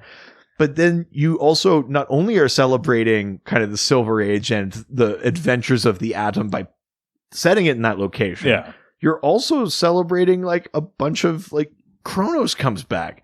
That's the Oh, wow. that's a character you don't see that much, but he's the Atom's archenemy. Was Kronos the time thief? Oh, wow. So bringing him back, of course, the thing with Giganta, I think, is they kind of have a lovely relationship. It's sort of like very awkward, and yeah, they have to navigate that they are on opposite sides of the battle of good and evil, but also they're into each other. And it's like, that's kind of fun. It takes a very like grim turn when Ryan Choi is murdered by Deathstroke and his team of Titans. Yeah. And then Giganta finds out about, like, Waller maybe like tells her what happened to him. And then like Giganta like goes berserk. Like, Oh, wow. Like, you know, like that's very dark. Like, I kind of wish it didn't have to go that way. Yeah. But the fact that like they have a relationship at all, that it's all this stuff in Ivy Town that we're talking about, like being professors, they both like work at Ivy University. So they have this like meeting of minds, which is really neat. I don't know. It's kind of fun. I wish more books would embrace like the classic locations and some of the classic characters. It's the thing I like about that James Robinson Starman run. We're back to Opal City. We bring back the Mist. We talk about like it's not about like being beholden to the past, but it's like, why did we get rid of that? Like, there's no good reason for the Atom to like, I moved to Metropolis. I work at Star Labs now. It's like, why? That's kind of boring. We're already in Metropolis a lot. Everybody's Be there, somewhere else. Yeah. You know, change of scenery, different supporting cast, different approach to superheroing, right? You know, like it's almost like that thing, you know, Spider-Man works in New York because he can swing from the buildings. But if you put Spider-Man in like a suburb in Iowa, suddenly that job's a lot harder. He's not really cut out for that. No. And I like the idea of examining why heroes are cut out for where they are. And it's not just because they lived there when they got powers. There's something about Batman is Gotham, right? And I wish we got more of that with different locations and different characters. And there's something fun about Ivy Town and Gail Simone's All New Atom that kind of feels like it's exploring how the Atom is Ivy Town. Yeah. Well, and Superman couldn't be Superman until you got to Metropolis. Well, yeah. And Metropolis models itself on Superman too, right? It's the city of tomorrow. It's always, it's got that sort of futurist kind of thing going on, right? Yeah. Because he inspires that. Like, that's the thing that DC can do because it's more mythic. And it's something that's fun about that book is like, well, DC is about environments. It's a thing that it's one of the biggest differentiators between Marvel and DC is that DC is all about its environments. Yeah, totally. Yeah, so I think that's something that's really kind of fun about that series. But also, it's bright. It's colorful. Yeah. You get, like, Atom adventures. Plus, I just love those powers, right? You get to shrink down and, like, ride an electron across a telephone line. And then you grow real big. You do a big punch. Like, it's a fun power. Like, it's awesome. Too bad the Atom doesn't have a series right now. Yeah, for sure.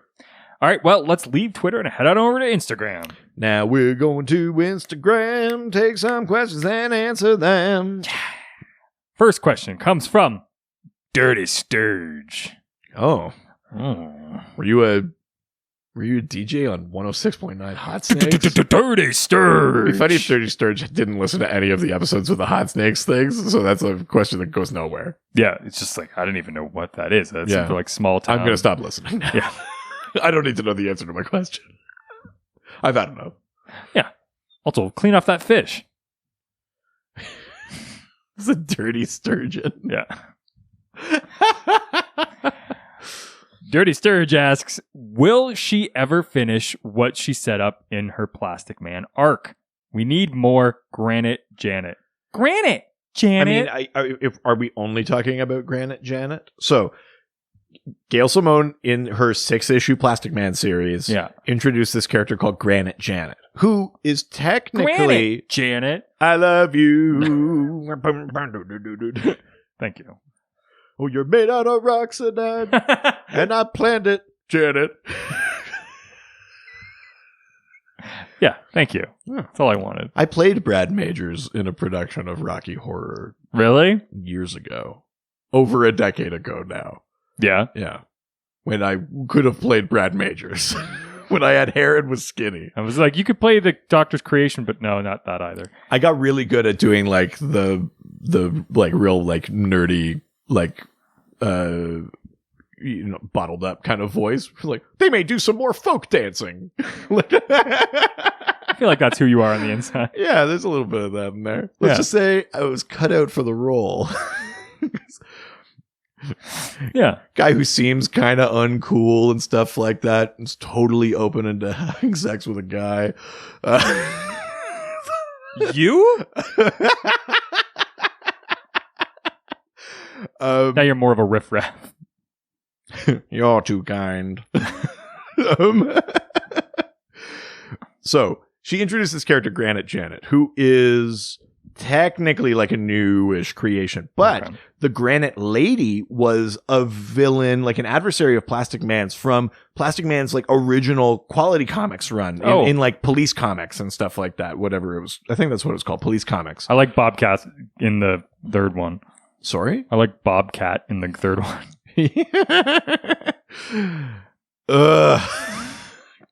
Christ.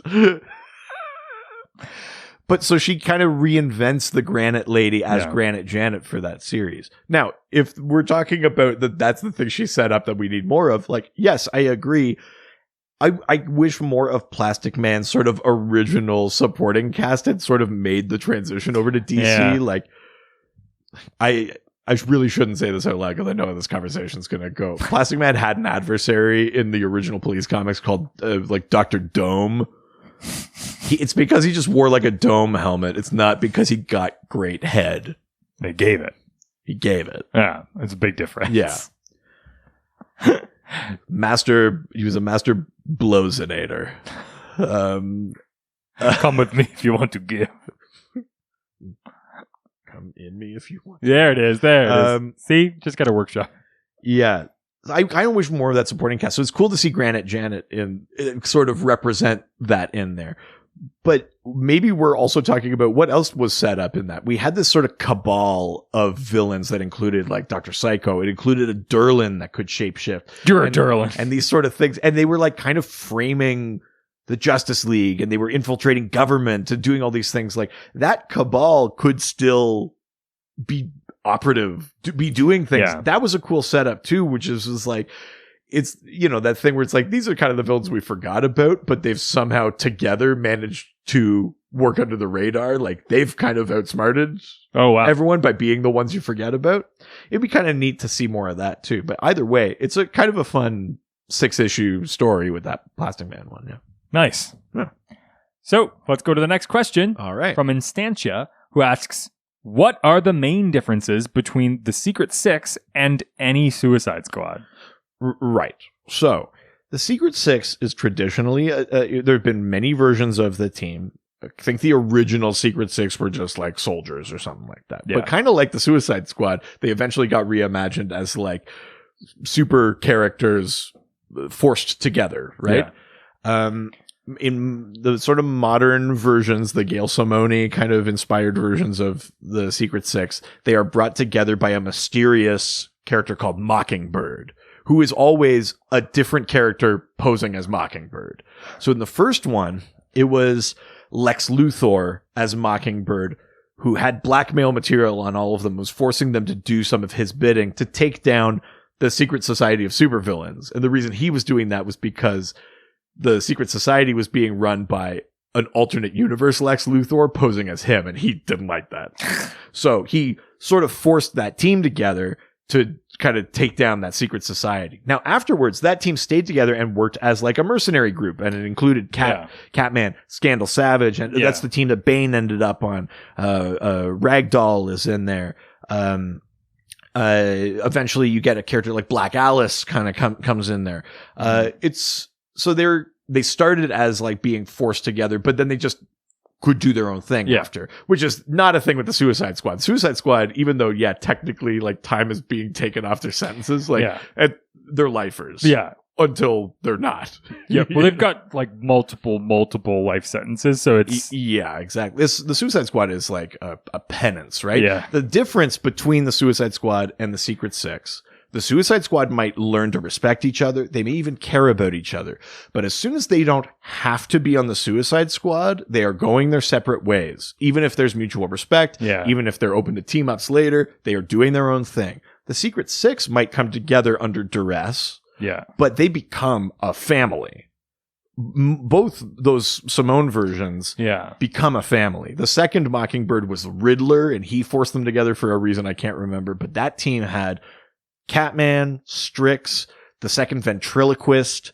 It had a character called Big Shot, who turned out to be Ralph Dibny in disguise. Oh, wow. Of course, that's the name. It had Black Alice. Yeah. But, they become a family. Like, there's even, like, a family. They're living in the same house together and, like, stuff like that. Yeah. I think that's the big difference between a Secret Six and a Suicide Squad. Like, the setups are kind of mirroring each other, but I guess maybe because there's not the specter of, like, impending death all the time. Yeah. They learn to trust each other. They care about each other. They want to stick around. They're not, like, they don't grow to resent the circumstances that force them together, right? Yeah, that's fair. Yeah. God. You know what's the worst thing about getting glasses? Having to clean them all the time? No, that they're not made from a block of ice. The Iceman costumes! Even when you have the fucking questions in front of you, it still gets you. It's because I always, for some reason, assume at one point you're going to be sincere with me. Yeah, you think I actually want to have a genuine conversation Sometimes with you? I feel like you're not going to set something up for the show, and I'm always wrong. I don't know why you would think that. If it wasn't for the large amounts of money that we get every month, I would never be doing this. Rolling in it. That's right. We got that Scrooge McDuck vault. That's why we're going to make a rap album, because we're just rolling in money. Yeah. Makes so much sense. Yeah, let's call our album Rolling in Money. Yeah, like most hip-hop artists. I think this is going to work. I think so, too. The Iceman Customs asks, what was your favorite Secret Six lineup? Speaking of Secret Six, wow. Right. Come up with a Secret Six lineup pulling from the wacky characters of the podcast, including the various Dial Doc creations? I don't know what that means. Yeah. I don't know. Yeah. And choose a Mockingbird. Okay. The lineup rotates a lot. You know, like the most recent version of the Secret Six doesn't follow the model I just talked about. It was the 6 characters that the Batman Who Laughs infected with his dark multiverse energy. Yeah. So you got like King Shazam, what is the Dark Blue Beetle? He was called Scarab. The Dark Dot of Troy, like all of those characters. You got Sky Tyrant was the evil Hawkman. That was his Secret Six. Yeah. Which is, I think, a loose interpretation of what that word and what that team means, but technically was called the Secret Six. So there's like that lineup of sort of dark multiverse infected versions of characters. Yeah. There's the New 52 one that, like I said, it was like Strix, Ventriloquist, Catman, Big Shot / Elongated Man, Black Alice, and the character I'm not remembering. There was the one that was like Ragdoll, Bane, Jeanette, Scandal Savage, Catman, Deadshot. Yeah. There's lots of different versions. I think my favorite one might be that New 52 one. Mm-hmm. Even before he was revealed to be Elongated Man, I liked Big Shot. He was this like sort of big guy in like a kind of dressed like a 40s detective a little bit. Kind of like a Big Shot. But he could just grow a little bit, kind of like Hulk. Oh, okay. He would just get kind of big. But he was just using his elongated man abilities. But he was just using his elongated man powers, but it just seemed like that was Big Shot's power. That's so was funny. Just this very specific thing. But he was sort of really like funny. this dad character. They really it was like a family, right? Because elongated man can change the way that it looks, right? So yeah, and Catman is neat to have on the team. I feel like he's sort of necessary part of the team now. Catman do. Well, exactly. Yeah. But he's always caught between like, how did I end up with all this blood on my hands? Like, is it too late for me to like come out of this the hero. Like, Oh, wow. he's kind of got that thing going on. That's all Gail Simone. That's like a big kind of theme with her work with that character. Yeah, I think it's that New 52 run is my favorite lineup. Oh, nice. Let's us make a lineup of Secret Six, pulling from the wacky characters that help us on this podcast. God, we're fun. I mean, I'll start. You know who I'm going to pick. I don't. How could you have a Secret Six fucking of course. without the metafictional power of my farts? It's me, Shrek Morrison. Okay. I mean, what's life without a little bit of music? So you know you gotta have Michael McDonald. Michael McDonald. Yeah, okay. yeah, So we've yeah. got Shrek Morrison. Yeah. Michael McDonald. Just the actual singer, Yeah. Michael McDonald. I think you need to have the protector of Sector 2814. It is me, Jean Valjean-Jeans, the dernier des entre des hommes de Mars. Yeah, Shrek Morrison, Michael McDonald, Jean Valjean-Jeans. Look. Whoa, Ukrainian Popeye. That's right, I'm back. Oh, he's back, baby. Oh, give me some beats. Great, love that. I heard you're making a new rap album. Give me some beats. Okay. Okay, that's yep, I like that. I am going to I'm going to nominate I know who I'm going to nominate. I'm going to nominate one of the Matthew McConaughey's of the multiverse. I'm a Matthew McConaughey with the ability to just slow down time. I feel like we don't enjoy them each moment enough when we have it, so I just get to stretch that moment out for a little bit. We can really just sit in it. We're so consumed with our phones and digital technology all the time. Anyways, why don't we keep going? And then you get to the last member of the six. You get well, you know what you got to do for that last character. Cajun Wolverine. Oh, yeah, that's right. Logan from the Bayou. Logan from the Bayou. You're gonna go down in that swamp. You get over to there, we're gonna go have a good time. Amazing. Okay, so little snickety snick. Shrek Morrison, Michael McDonald, Jean Valjean-Jeans, Ukrainian Popeye. What was the one I just said? What the fuck did you just... Oh, fuck. I don't... Oh, wait, no, I don't actually remember. How did you just say it and immediately forget? And then you put Logan from the Bayou in there. Yeah, of course. I think the final piece should be obvious, but Mockingbird has to be the only man who could bring this team together, who has enough blackmail material and a suitable level of threat to actually keep all of these disparate people together. It's really the only way to do it. Yeah, it's a masterful scheme. I'm Mockingbird, but you could call me Alfred. No, just call me a Mockingbird, actually. Scratch that. Forget that you heard anything. Because Alfred, as you know it, is only a good guy. I'm Mockingbird Pennyworth. Yeah. And I'll give you every penny's worth.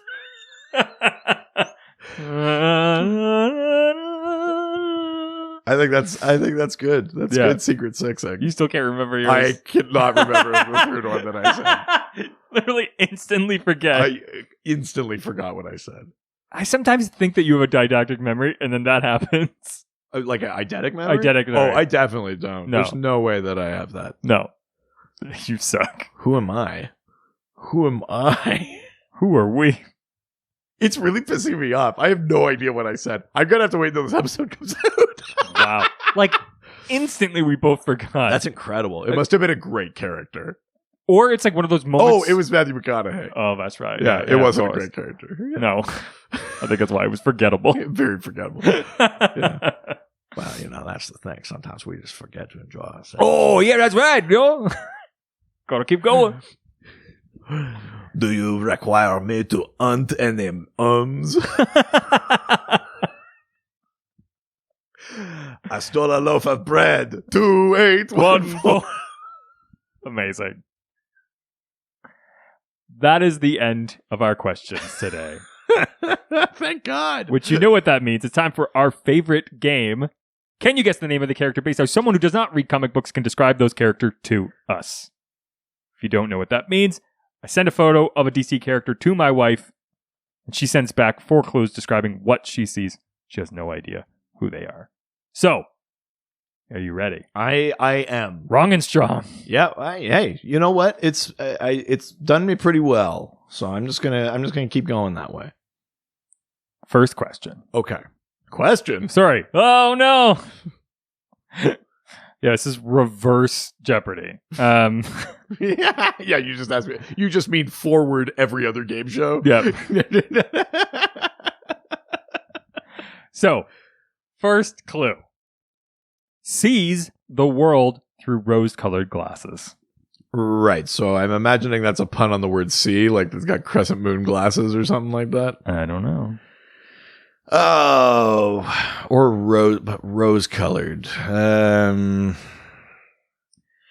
All right, they've got a pink tinted visor. I'm just gonna say más y menos. No. Okay.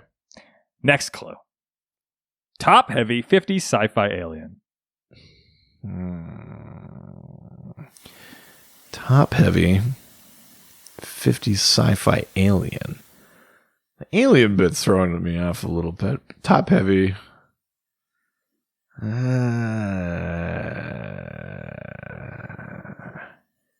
God, 50 sci-fi alien. So it's got like that head, like the classic alien head or something. I don't know.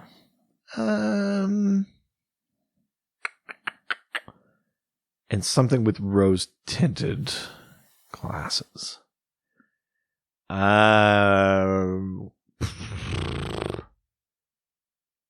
God. I really don't have one. Let's just what's a character that looks alien? Chameleon boy. He's not top heavy. That's Oh wow, no. Yeah. Third clue. Okay. Water bug. Oh, water bug. Water bug, alien, top heavy, rose tinted. Rose tinted. I think I'm too caught up in that. Top heavy, alien looking, water bug, blue beetle. No. Okay. I like where your head's at, though. Okay. So she only gave 3. Oh, well, oh, fuck. But I came up with a 4th for Okay. you. Because I was like, if you can't get it by this point, Yeah. here's the 4th. Okay. Why do you think they gave him that name?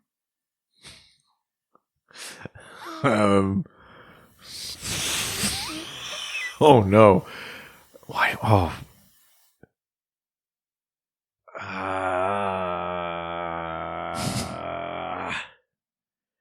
did he get that name? Water bug. It's going to kill you if you don't get it. I really should know. Oh, this, yeah, eh? 100%. Oh, fuck.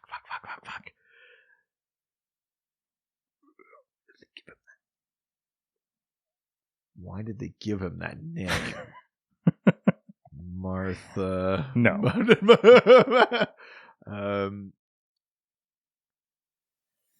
I have no. I mean, top heavy. Like big, like Hector Hammond. Like No. no. This is going to kill you. Oh my god, what's happened? Do you want to know? I do. Yeah, I need to. Black Manta. Son of a bitch. Son of a bitch. Sees the world through rose-colored lenses. Fuck. The sea. Yeah. Top heavy. 50s sci-fi alien. Son of a bitch. Water bug.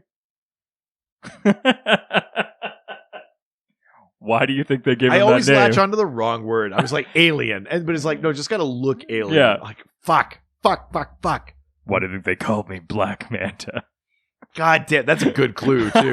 That's a fucking good clue. Son of a bitch. Damn it. Hell yeah. I haven't, like, fully lost in a while. Didn't you just... Well, that's in the future, technically. No, I got it. Oh, did you? Oh, yeah, you did. Yeah. It's been, just a blatant loss. It's been a while. I do help you out with the one. Yes, that's true. But, well, shit, that was a good one. Hell yeah. Damn it. Did you residents get that? I mean, probably. I mean, how could you not? Probably I'm just an idiot. No good. Not even a doctor. God, fucking 201 episodes. This is all it took? Jesus. Yeah, it only took 3.5 years to break me. God damn, did I try. Who would have thought it would just be to make you confront your intelligence? Oh my god. Am I Luthor? Oh, someone's got to be the villain in this story. Oh my god. This is that Reverse Flash moment. He Hell yeah. is like, wait, but I become the villain? But I love the hero. Amazing. Holy shit. So, did you get it? Let us know. Or maybe send us a question for next week's episode, which happens to be the first episode of Darkmas. Whoa! No. Oh, No. October! Why do you have to start a boat with Doc? You got thrown up by your own joke. You were going to say ho, ho, ho, and then it fucked you up. Your own joke screwed you up. Oh, oh, oh. Yes. Happy Halloween. It's the first week of October next week. And we are starting with an episode all about the dark multiverse. And we're going to have a special guest come back. Chicken Maddie, Matthew Poulter is joining us for that one. So yeah, we're talking dark multiverse. So hell yeah. The various Batmen, the different worlds that we see in the dark multiverse. We could talk about metal, death metal, anything that is spun out of that, stuff with the Terrifics, stuff with the Metal Men, anything that is connected at all to the dark multiverse. That is what's on the table for next week. Oh my God. So send us your questions.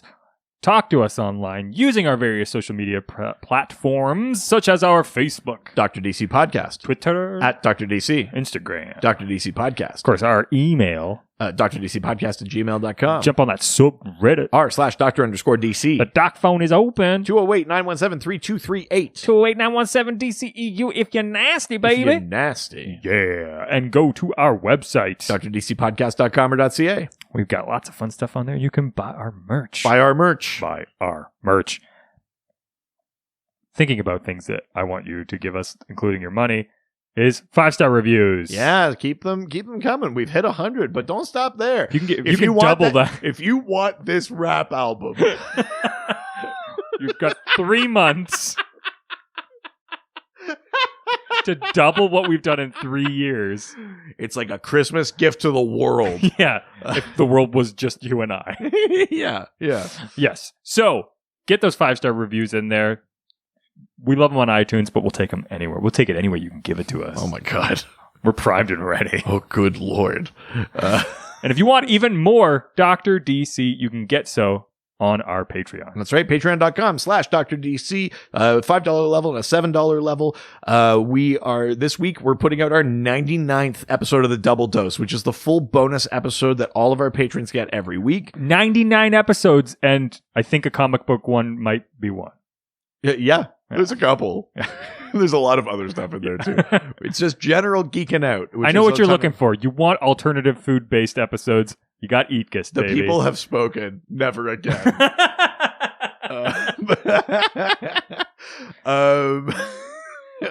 I think we lost people on that one. We definitely did.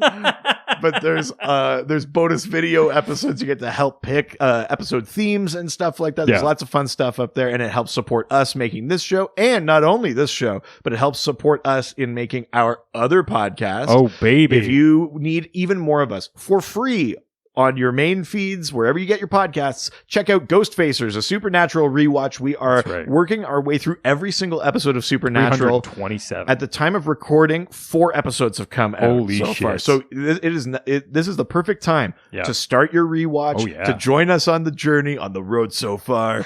And it's been a long road. And we talk without you, my friend. We talk about Imagine if that's how the Supernatural ends with that song. Oh my God. And they drive off in 2 different directions. I actually in their own Impalas. Might not hate that. Such a fuck you. Just completely rip off. Hey, you know we're family, right? Wow. That would be pretty funny, actually. Yeah. We talk about Supernatural. We talk about behind the scenes stuff. We talk about real world monster lore. Check that out. It's a ton of fun. And I think that's everything. That is it. We had more news and plugs than we had comic book talk this episode. Who would have thought? Well, get ready to get spooky. Ooh, nobody wants a skinny Santa. Yeah. Ciao, ciao. Adios. They always fight for what is right. Live with danger and adventure. They are men of might. This was a Brain Freeze podcast.